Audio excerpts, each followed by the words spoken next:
Hi everyone, welcome to Gundam Time. My name is Andrea, and I'm joined today by... Sick Lyconius. Yeah, his voice is like 30 degrees, no, 30 octaves lower. 30 degrees lower, too. I don't know how that works. I don't know. With angles and stuff. Anyway, so we're doing a special video today that's based on a special game that Bandai has released. Why don't you go ahead and tell us what it is? Dragonball Sparking Zero.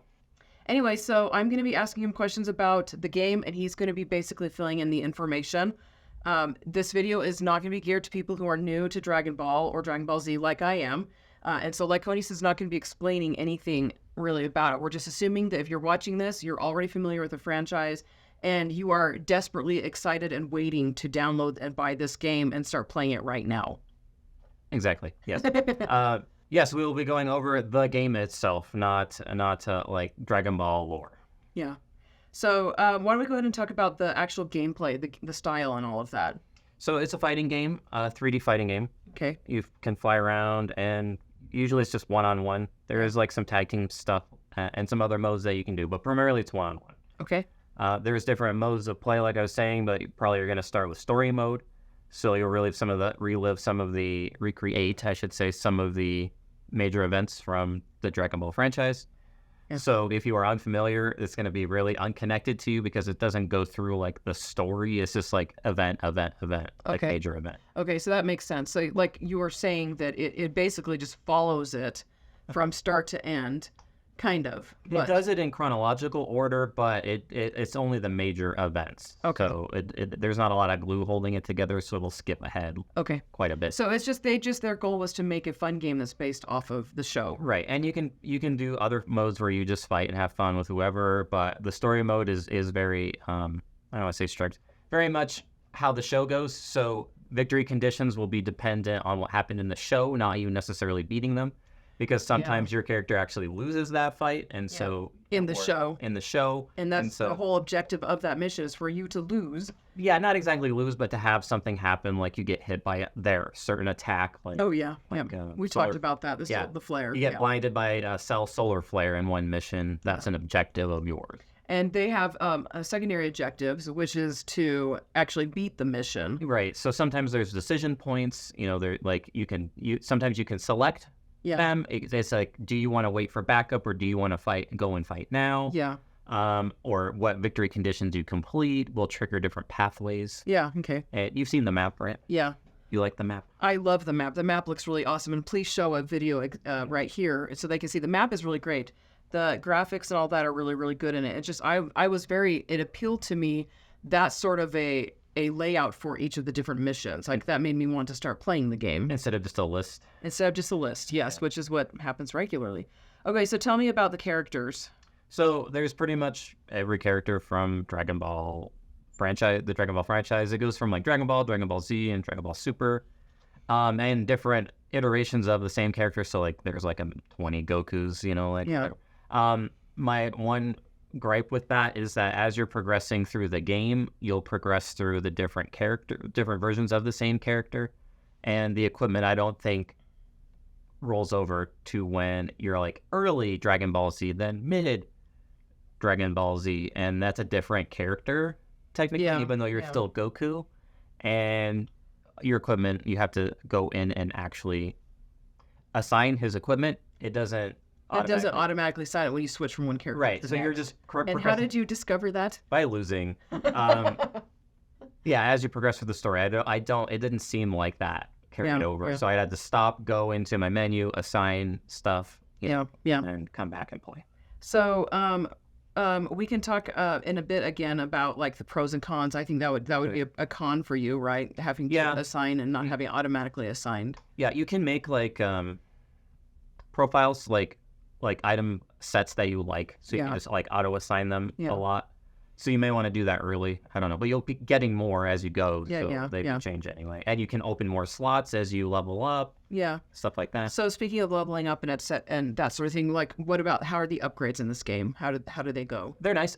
So like sometimes they feel kind of like attack on, but I actually did a little bit better. I mean, I noticed a difference when I had some of them equipped. They're just nice little things like. Everybody has like a key bar that's like 5 long. You charge it up, and some you can have items that like give you an extra one to start with because everybody starts with one bar filled, but you can have 2 to start. Yeah. It's nice. Or you charge up faster, or when you're charged up, you stay charged up longer, more hit points, things like that. It actually does make a bit of a difference, especially if you're having trouble on a mission. You may want to look at your items and see if you can move things around and buy some new ones, whatever. Okay, so let's go ahead and talk about some of the cons to the game, things that bothered you. You already talked about things not auto-assigning when you change characters. What else bothers you about the game? Let's see. Yeah, the camera was annoying. Sometimes they have like these beautiful shots. Like, I wish I was recording. I have some footage, but of me getting like beat up by graded Vegeta, which I'm not alone. Oh, yeah, you're telling me about that. Like, yeah, that's like the first tough boss. I did beat him without maybe as much trouble as some other people had, but the camera was in the wrong spot. But the camera, messed me up quite a bit on some of those things, and the levels are pretty big. And characters can be very small when they're far away, so sometimes you lose track of where they are. That can be an impediment. You were talking about how like something was in the way for the big explosion. Yeah, sometimes you miss the big showdown or whatever. The big finish because the camera wasn't pointed quite in the right way. That sucks so bad. Yeah. So anything else that bothers you about it? Blocking or breaking out of somebody's combo can be very annoying. I can do it, but I don't feel like I'm consistent enough at it. I don't know if that's just a skill thing or if that's the game, but sometimes I just get my butt kicked all over the screen for like longer than I feel like it should happen. But you're like, I'm better than this. Maybe that's just a skill issue with me. I don't know. So do you want to talk about some of the pros? Like, what do you like about the game? The game feels very much like Dragon Ball. The way they fight, the way it animates, very satisfying explosions. How 2 people stand right next to each other, charging up instead of fighting each other. Oh yes, you showed me examples of that. They're like just sitting there, and like, aren't they gonna do anything? Nope, they're charging. They're charging up. Everybody's charging up. So fighting and punching and kicking does matter, but a lot of it comes down to landing your big attacks, which is very much like the show. Okay. So everyone has like some secret super attack that they've been working on, and they bust it out at the end. And some missions you do have this ultimate attack. You have to be charged up to sparking mode. So anyway, and then it'll unlock an ability, but sometimes you have to let them do their dialogue before you have access to it. They have to monologue, and then you have access to your ultimate ability that finishes the level easily. Like, maybe you can finish it without it, but it does like 99,999 damage to them if you land it after the dialogue. Nice. So you have a big finish like you would in the show. So it feels a lot like a fight in an episode of Dragon Ball Z or Super would feel. Yeah. Well, that's cool. Yeah. Anything else? No, the animation the style looks like Dragon Ball. Yeah. Like the way the characters look, the way they move. Yeah. Stuff like that. Yeah. Well, and I watched him play it. I haven't had time to play it myself. Oh, and also, Bandai did give us a free copy of this game. And I didn't decide. Nolan is the one who has experience in the franchise. So I was like, why don't you take the download? He's the one who's going to play it. He's the one who has experience with it. And just like I was saying earlier, just watching him play and watching the layout and everything made me want to start to play it. He can be my little encyclopedia and fill in all the blanks and be like, yeah, that's what's happening here and that's what's happening there. But anyway, thank you to Bandai for the free copy. Yeah, it's a lot of fun. So if you were on the fence about it, I would go get it. Yeah, it looks fun. It looks like it's going to be enjoyable. And I don't know enough about like end game play. Do you know anything about that? I don't. I'm like I've been playing it for a few days. I was actually ahead of a few people that I know, so I'm having to figure stuff out like Android 16 self-destructing you. So once you get them down, shoot them a bunch. Don't let them grab you or they'll suicide you.